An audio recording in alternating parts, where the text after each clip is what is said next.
میں اب اس مائک کو عالمی شہرت یافتہ قاری محمد مجاہد حسنین حبیبی صاحب کے حوالے کرتا ہوں کہ وہ آج کے اس پورے جلسے کی کارروائی چلائیں گے۔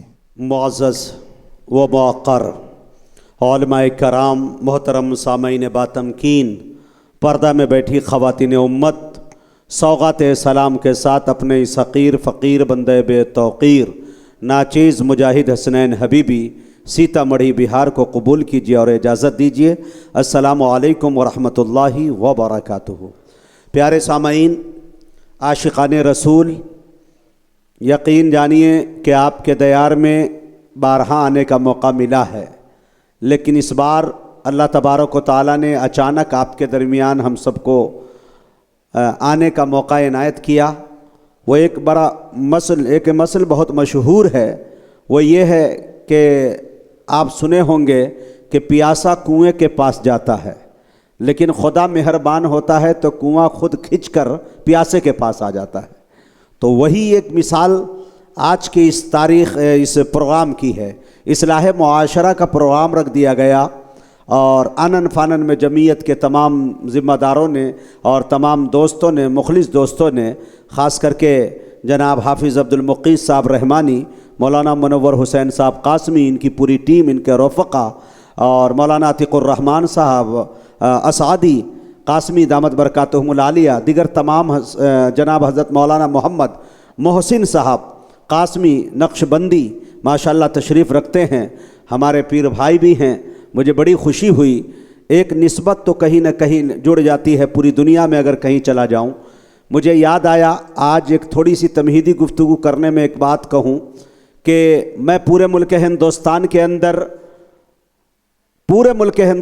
اندر کوئی ایسا بڑا مقرر نہیں ہے، کوئی عالم دین نہیں ہے الحمدللہ جس کے درمیان مجھے نظامت کرنے کا موقع نہ ملا ہو۔ 17 سال ہو گئے ان مائک سے مجھے کھیلتے ہوئے الحمدللہ، بڑے بڑے اکابرین کے ساتھ، چاہے وہ دارالعلوم دیوبند کے اساتذہ ہوں، چاہے مظاہر العلوم سہارنپور ہو، چاہے وہ ندوۃ العلماء لکھنؤ ہو، یا میرے دوستوں ملک ہندوستان کا بڑے سے بڑا ادارہ کیوں نہ ہو، الحمدللہ اللہ نے یہ شرف تو دیا مجھے۔ لیکن ان کے باوجود دل جو ایک اٹکا رہتا تھا کہ میں بھی صاحب نسبت ہو جاؤں، میں بھی کسی سے بیعت ہو جاؤں، تو دل کی جو سوئی تھی، دھڑکن تھی، وہ جا کر رکتی تھی کہیں۔ تو میرے دوستو، پورے ملک ہندوستان نہیں بلکہ پوری دنیا، عالمی سطح پہ اللہ کا جیتا جاگتا ولی اس وقت کوئی دکھتا تھا پوری دنیا کی نظر کے اندر، تو وہ ذات تھی جناب حضرت مولانا پیر ذوالفقار صاحب نقشبندی مجددی نور اللہ مرقدہ، جو حال ہی میں اللہ کو پیارے ہو گئے۔ خدا کا جیتا جاگتا ولی تھا بندہ۔ اللہ کے رسول صلی اللہ علیہ وسلم کی زیارت 100+ جوانی میں انہیں زیارت نصیب ہو رہی ہے، کوئی ایک بار کے لیے ترستا ہے۔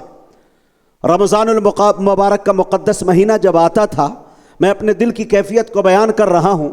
جناب حضرت مولانا محسن صاحب نقشبندی تشریف رکھتے ہیں، یقین جانیے پورے سال پروگرام پڑھتا تھا، لیکن رمضان میں جب گھر جاتا تو دل کی کیفیت عجیب سی ہو جاتی، اور سجدے میں جا کر دعا کرتا کہ اے ربا مجھے حضرت مولانا پیر ذوالفقار صاحب نقشبندی سے ملاقات کروا دے، اور میں ان سے بیعت بھی ہونا چاہتا ہوں، ان کی خدمت بھی کرنا چاہتا ہوں۔ اچانک یہ ہوا، یہی 1 دسمبر کا مہینہ ہے، آج 30 تاریخ ہے، 23 تاریخ کو 1 سال ہو رہا ہے مجھے، 23 تاریخ کو اچانک حضرت کا فون آتا ہے، مسلسل رابطے میں ہم رہتے تھے۔ حضرت نے کہا کہ مجاہد تم 23 تاریخ کو آ جاؤ اور 27 تاریخ کو پہلا عمرہ تم میرے ساتھ کرو گے۔ میرے دل کی کیفیت کا کیا عالم خوشی کا رہا ہوگا۔ جتنے پروگرام والے تھے سب کے پیسے میں نے واپس کیے، اور میں نے کہا کہ معذرت چاہتا ہوں، مجھے مدینے سے بلاہٹ آ گئی ہے اور میں مدینے پاک جانا چاہتا ہوں۔ اور اللہ تعالیٰ کا کرم یہ ہوا، احسان یہ ہوا کہ عمرے کی بھی سعادت حاصل ہوئی، اور حضرت سے مجھے ماشاءاللہ بیعت ہونے کا شرف بھی حاصل ہوا۔ اور وہی حضرت نے مجھ سے یہ نہیں کہا کہ مجاہد حسنین حبیبی تم دینی جلسوں میں رہتے ہو، نعتیہ مشاعرے میں رہتے ہو، مظاہرہ غیرت میں رہتے ہو، اکابرین علماء دیوبند کے آنکھوں کا سرما بن کے رہتے ہو، ان کے باوجود تم غزلیہ مشاعرے میں رہتے ہو۔ میرے دوستو بڑے کا جو انداز ہوتا ہے وہ بڑا ہوتا ہے، بہت صوفیانہ ہوتا ہے، نرم لہجہ ہوتا ہے۔ ان کی گفتگو سے کہیں نہ کہیں مجھے لگنے لگا میں روضہ مصطفیٰ میں موجود تھا، صلاۃ و سلام پیش کر رہا تھا، اور وہیں میں نے عہد کر لیا کہ اے ربا میری زندگی کا جتنا حصہ بچا ہے وہ صرف نعت مصطفیٰ میں گزرے گی، جلسہ سیرت النبی میں، اصلاح معاشرہ میں، مظاہرہ قرت میں، مدح صحابہ کی محفل میں گزرے گی۔ غزلیہ کی ان محفلوں سے میں توبہ کرتا ہوں جس کے اندر صنف نازک ہوا کرتی ہے۔ اللہ اکبر۔ میں 47 منٹ تک حضرت کے پیر دابتا رہا۔ میں پہلی بات بتا رہا ہوں، اگر جو بہت سارے لوگ ہوں گے حضرت کی زیارت آپ لوگوں نے کی ہو، دیکھے ہوں گے، میں پہلی مرتبہ جب گیا شار الحج ایک جگہ ہے، وہاں ٹاور پہ میں پہنچا تو حضرت قیام گاہ کے اندر موجود تھے، اور ان کے خادم نے کہا کہ آپ انڈیا سے مجاہد حسنین حبیبی؟ میں نے کہا جی۔ کہا رکیے، اثر میں حضرت آتے ہیں، پرسنل آپ کی ہی ملاقات ہونی ہے۔ میں بیٹھا، میں دیکھتا ہوں عصر کے وقت ہوتا ہے، اذان ہوتی ہے، حضرت ویل چیئر سے آتے ہیں، اور آنے کے بعد جیسے ہی پہلی نظر دیوانے کی پڑتی ہے اس پر، خدا کی قسم فیلنگ یہ آئی کہ یہ انسان نہیں لگ رہا ہے، کوئی فرشتہ ہوگا۔ ایسے لگ رہے تھے جیسے جبریل امی کی حاضری ہو رہی ہے۔ اللہ اکبر۔ پورے بدن کا رونگٹا کھڑا ہو گیا کہ جسے سجدے میں مانگا کرتا تھا خود کو چٹکیاں کاٹ کر یہ کہتا تھا کہ مجاہد حبیبی تم واقعی حضرت کے پاس موجود ہو۔ نعت پاک مصطفیٰ کے کچھ شعر بھی سنائے۔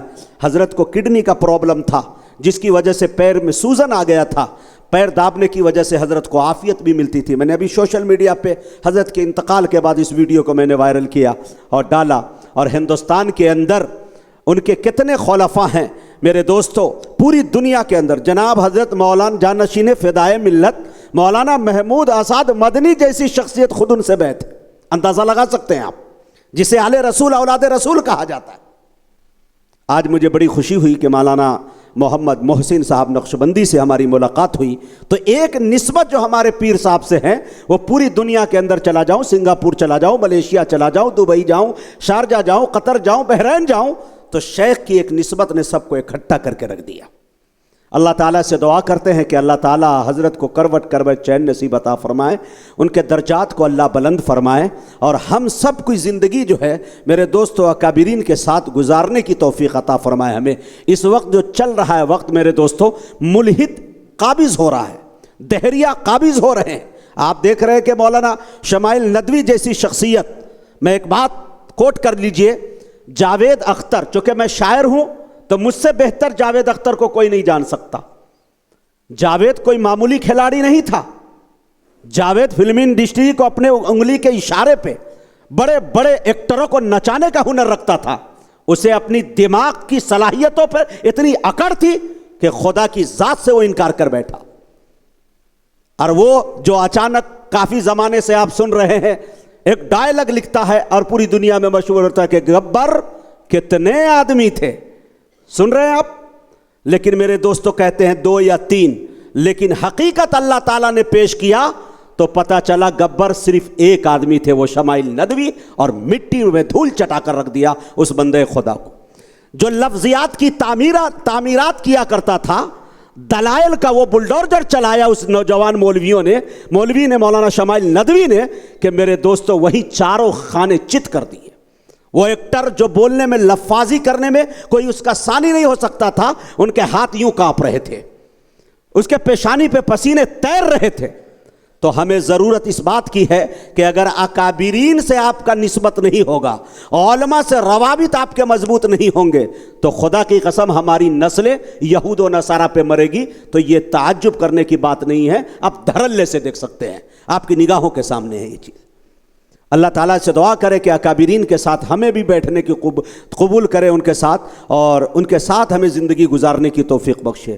جی، وہ مرض جو لا دوا تھا یار اچھا ہو گیا، آب زمزم پیتے ہی بیمار اچھا ہو گیا، عالموں کے ساتھ اٹھنے بیٹھنے کا فیض ہے، تربیت اچھی ہوئی گھر بار اچھا ہو گیا۔ تو میرے دوستو اکابر کے ساتھ جو بھی بیٹھتے ہیں علماء کے ساتھ، اللہ گھر بار کے ساتھ ساتھ اللہ ان کی زندگی سنوار دیتا ہے۔ میں تمام دوستوں کا شکریہ ادا کرتا ہوں، اور ایک گزارش کرتا ہوں کہ آپ لوگ تھوڑا دور کے ہٹ کے بیٹھے ہیں، تھوڑا قریب آ جائیں گے تو میری حوصلہ افزائی ہو جائے گی۔ قاری مزمل حیات صاحب وہ لہجہ اس وقت ہمارے علماء دیوبند کا ہے کہ ماشاءاللہ اللہ تعالیٰ نے ان کو پڑھنے کی صلاحیتیں عطا کی ہے. گھنٹوں 1.5 گھنٹہ 2 گھنٹہ پڑھنا ان کے بائیں ہاتھ کا کھیل ہے. ٹھنڈی کے موسم میں بھی جموں کشمیر میں اگر پہنچ جائے تو ترنم کی چھاتی پہ چڑھ کے پتھر سے پسینہ نکالنے کا ہنر کوئی ان سے سیکھ لے. میرے دوستو یہ سلیقہ ہے. مزمل حیات صاحب میرے لنگوٹیا یار میں سے، زمانہ لنگوٹے کا نہیں تھا میرے زمانے میں بلکہ پینٹیا یار کہہ دوں تو وہ تھے، اور ایک ہی ساتھ ہم لوگوں نے سفر کیا الحمدللہ. اور ایک ساتھ سفر کرنے کے بعد الحمدللہ اچھے عروج اور مقام پر وہ بھی پہنچے، اور مجھے بھی اللہ کا کرم ہے کہ اکابرین کی جوتیاں سیدھی کرنے کا موقع اب تک مل رہا ہے. یہ بڑی بات ہے. اسی کے ساتھ ساتھ آپ کے علاقے کی نمائندگی کرنے والا ایک شاعر قاری عبدالعزیز، نابینا شاعر، بصارت اللہ تعالیٰ نے ان کی لے لی ہے لیکن بصیرت سلامت ان کی ہے. دل کی آنکھیں اتنی روشن ہیں کہ ایک آنکھ والا اپنے اندر وہ شعور، وہ سلیقہ، وہ تہذیب نہیں پیدا کر سکتا ہے جو اللہ نے انہیں عنایت کیا ہے. قاری عبدالعزیز صاحب کے بارے میں بتا دوں میں کہ اتنے شعراء کی لمبی فہرست ہے، لیکن کبھی کدھار اگر مجھے سننے کا موقع ملتا ہے تو 2-3 نام ہے. اس میں سے ایک نام یہ بھی ہے کہ قاری عبدالعزیز صاحب کو میں تنہائی میں سنتا ہوں. اللہ تعالیٰ نے بڑی آواز کے اندر کشش دی ہے، بڑی نغمگی ہے ان کی آواز کے اندر. ان کے گلے کے اندر جو کھردرا پن دکھتا ہے، دانا جیسا دکھتا ہے، وہ سننے کے بعد عجیب سی کیفیت ہوتی ہے. اور اللہ نے چاہا تو انشاءاللہ ان قریب اللہ نے چاہا تو آپ پورے بھارت کے اندر قاری عبدالعزیز صاحب کو سفر کرتے ہوئے دیکھیں گے انشاءاللہ. اب کی بار یہ عہد میں نے کیا ہے کہ اللہ نے چاہا تو کہیں نہ کہیں ملک ہندوستان کے مختلف بڑے صوبے میں بڑے اسٹیجوں پر قاری عبدالعزیز صاحب کو ہم پیش کریں گے. ہمیں اس لیے خوشی ہے کہ ماشاءاللہ ہمارے عقیدے کی نمائندگی کرنے والا ایک ماشاءاللہ قاری عبدالعزیز بن کر ابھرے گا. اور الحمدللہ آپ لوگوں کی دعائیں رہیں، آپ کی دعائیں ساتھ رہی تو انشاءاللہ وہ سفر کر بھی رہے، کریں گے بھی. اللہ نظر بس سے ان کی حفاظت فرمائے. اب آئیے، میں چاہتا ہوں کہ باضابطہ پروگرام بہت لمبا نہیں چلنا ہے. محفل رسول کے اندر کوئی ضروری نہیں ہے کہ 50,000 کا مجمع ہو. کبھی کبھی تو میں نے دیکھا ہے کہ 50 لاکھ کا سجاوٹیں رہی ہیں، 50 لاکھ کی پنڈال لگایا گیا، بڑے مقرر کو بلایا گیا، شعراء کو بلایا گیا، مہمان خصوصی کو بلا لیا گیا، دبئی سے، شارجہ سے، قطر سے، بحرین سے، اور 1 گھنٹے کے اندر قدرت کا وہ تماشا دیکھنے کو ملا کہ میرے دوستو وہ پروگرام ختم ہو گیا. لیکن 25 سے 30 لوگ، 200-300 لوگ بیٹھے ہوئے ہیں للہیت کے ساتھ، اخلاص کے ساتھ. تو خدا کی قسم اس پروگرام کے اندر لوگوں کے آنکھوں میں نے آنسو تیرتے دیکھا ہے. اس سے پتہ یہ چلتا ہے کہ رب اس محفل کو قبول کر لیے. تو آج انشاءاللہ مدح صحابہ ہم سنائیں گے آپ کو. نیو سال کے موقع سے ابھی آ رہا ہے. ہمارا تو نیا سال گزر چکا، محرم کے مہینے میں ہے، لیکن یہ انگریزی طور طریقے سے ہماری نسل جو ہے بھٹکتی ہوئی دکھ رہی ہے. اس اعتبار سے ہمارے اکابرین نے، علماء نے، بڑوں نے، ذمہ داروں نے یہ عہد کیا کہ بڑا اچھا موقع ہے، اس میں موضوعات پر انشاءاللہ تفصیل سے گفتگو کی جائے، اور تاکہ ہماری نئی نسلوں کو یہ پیغام پہنچے کہ ہمارا جو نیا سال ہے وہ سال کے اندر ہمیں جشن منانا ہے یا غم منانا ہے. ہماری عمر اگر 1 سال کم ہوتی ہے تو ہمیں بہت زیادہ 6 ہاتھ فٹ بلندی پر کودنا ہے یا پٹاخے چھوڑنا ہے یا کیک کاٹنا ہے، بلکہ یہ ماتم کرنا ہے کہ قدرت نے اگر ہمیں 50 سال اگر مقدر میں لکھ دیا ہے تو 1 سال کم ہو گیا ہے. مجھے تیاری کرنی چاہیے. 35 سال کے اب اگر ہو گئے ہیں تو کتنی عمر آپ کی بچ رہی ہے. تو میرے دوستو ان تمام چیزوں پہ غور و خوض کر کے اکابرین نے ایک موضوع یہ بھی دے دیا. میں بہت مبارکبادیاں پیش کرتا ہوں ان تمام ذمہ دارانوں کو کہ الحمدللہ بڑا اہم فیصلہ آپ نے لیا. اب آئیے باضابطہ تلاوت کلام پاک سے ہم اس خوبصورت محفل کا آغاز کرتے ہیں. ان کے بعد انشاءاللہ ایک بیان ہوگا، 1-2 بیان مختصر سے انداز میں آپ تک. اس کے بعد قاری عبدالعزیز صاحب آپ کے حوالے ہوں گے. اس کے بعد قاری مزمل حیات صاحب بھی ہوں گے. انشاءاللہ میں بھی آپ کی خدمت کرتا ہوا دکھوں گا گاہے بگاہے. لہٰذا آپ سے میری گزارش ہے کہ انشاءاللہ آپ اپنا سبحان اللہ الحمدللہ کہہ کے ہمیں سبحان اللہ اپنا سپورٹ دے اور بیداری کا ثبوت پیش کرے، زندہ دلی کا ثبوت، تو ہمیں اچھا لگے گا میرے دوستو.